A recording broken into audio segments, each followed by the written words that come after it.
You once again for joining us for our second class here of our continued series of market swine evaluation.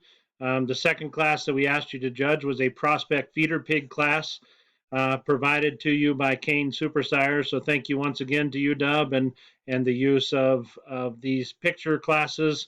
And thanks to Kane Super Sires for a great second class of prospect feeder pigs. The class here that we have directly in front of you, I think, sorts relatively easily.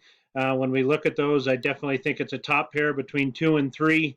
And when we look at that, I wouldn't argue basically if you were to switch that pair and go either way. I think that the predominantly blue gilt maybe has a little more look and extension from the side. I like her extra design and certainly very correct in terms of just her muscle shape and general build.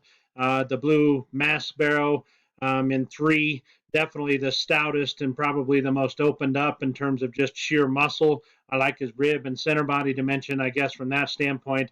That's, to me, is probably the place to start, especially when we talk about some prospect aspects there. I wouldn't argue if you like 2, just in terms of the extra design and extension up front. I think a very close top pair. Then to me in the bottom pair, I think there's some give and take there as well. The kind of wild marked barrow in 4, I like his extra heaviness of structure, probably a little bolder and more dimensional just in terms of his rib shape. I would say, without seeing just a rear view, one that's a notch stouter and just truer in terms of just his general dimension.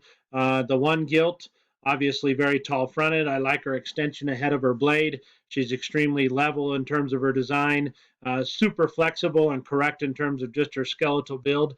Maybe just not quite the most opened up and massive in terms of just muscle and shape. So I think a very logical class, top pair, bottom pair. From that, I like them 3-2, 4-1 with cuts of 2, 6, and 2. Thanks for joining us, and if you have any questions, look forward to continuing this judging series here in the next couple of weeks. So thank you, all the participants and young people bettering themselves in livestock evaluation.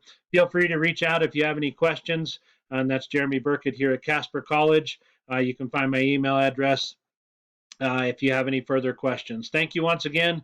Stay healthy and hope everyone has a fun time at home. Thanks.